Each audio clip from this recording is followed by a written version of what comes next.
Hey guys. Um, so my name is Joni for those of you who don't know. And I just moved to North Carolina like 19 days ago. Not that I'm counting or anything. Um, Tomorrow will be 20 something like that. And a few long couple of months ago, I was feeling called to do a blog and and I have this friend who is very inspiring and always pushes me to reach for God's will in my life and for my highest potential. So the other day I'm on the phone with him and I'm talking to him, and we started to talk about his daily vlog, his blog that he's been doing. Um, and he is a writer and a performer of music, and he's been doing a daily thing with that to kind of use his skills so he doesn't lose his skills and kind of improve his skills. And yeah, so um, so we start talking about how I had felt to be called to do something like this, and and he encouraged me to do it. So I figured I'd start today because today is as good as any other day. And I can keep saying tomorrow, but then tomorrow will come and it'll never happen. Um, and one of the reasons that it won't happen is because of fear. And that is what I have decided to talk about today, seeing as how it's so prevalent in this. Um, So just a little disclaimer, this is the first video. I don't know what this is. I just know that I've been called to be in front of a camera. I've been called to write, and I have been called to speak. And I've decided to follow that calling because every time I've ever followed God's will for my life, it's always turned out a lot better than I ever could have planned. So um, there's a few things that I want to say about fear. And then I'm going to read something that I have written today, which is this is going to kind of be like a motivating factor for me to write every day. And then I'm going to leave you with a final thought. So, a few things that I want to say about fear is that fear can be a few things. It can be motivating. First of all, we're going to start positive. It can be motivating with the right amount of compassion and love. It can be motivating. Um, it can motivate you to get out of things, or to do something different, or to do something that you've always wanted to do.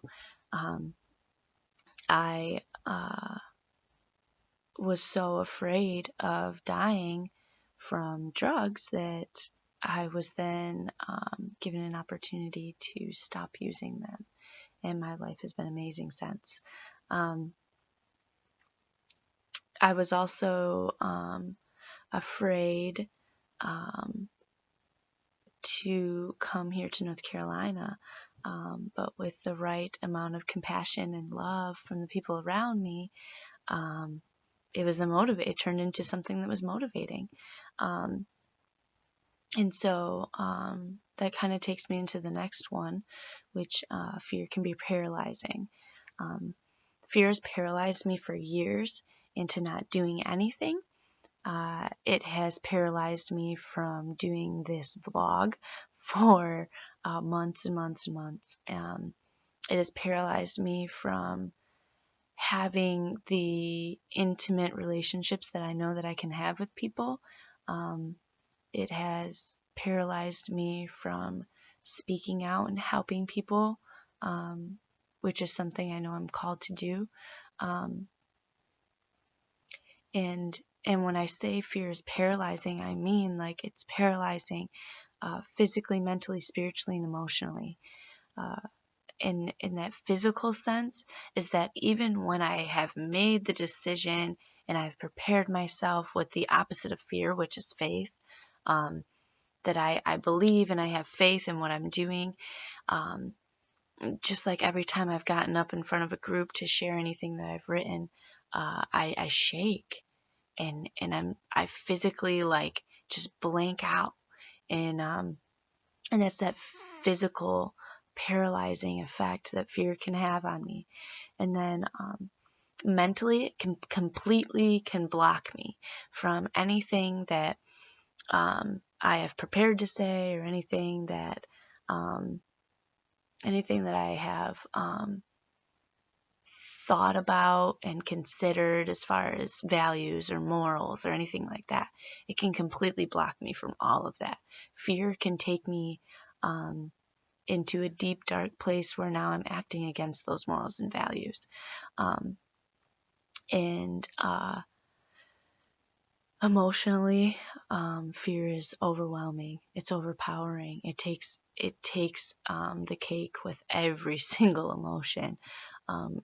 It's almost the most overpowering emotion that I can remember ever feeling. And spiritually, fear blocks me. It blocks me from my higher power, who I choose to call God. It blocks me from all of the good in the world. It keeps me separated. And I know that I said that fear can be motivating, and I'm not trying to contradict myself, but I do believe that with the right amount of love and compassion, fear can be motivating. However,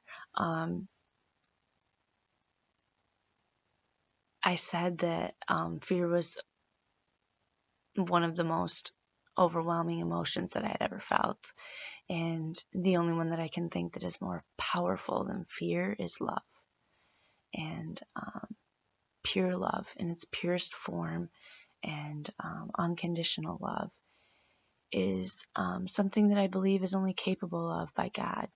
And humans can love, and they can love a whole lot. And somebody with a big heart, I know you big-hearted people out there, I know you love to your deepest extent of your heart.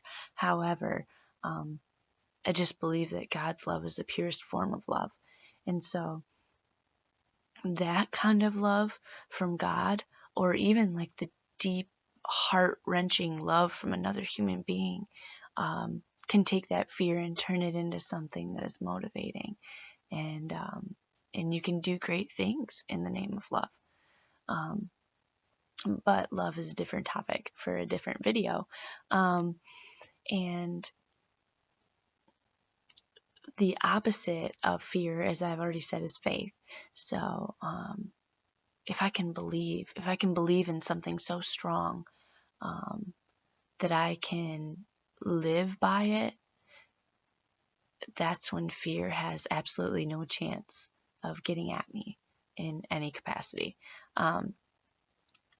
So I did say that I was going to read something that I wrote, and I did. I wrote it in my journal that my auntie got me when I got here, and it has a great verse on the front of it for fear.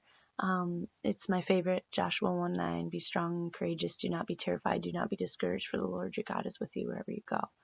And somebody told me before I came here, and when I was so afraid to come here, like I was terrified, they told me that God was going to be in North Carolina when I got to North Carolina. And for all you people that said that, you were right.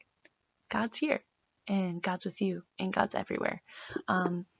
So I'm going to read to you what I wrote today.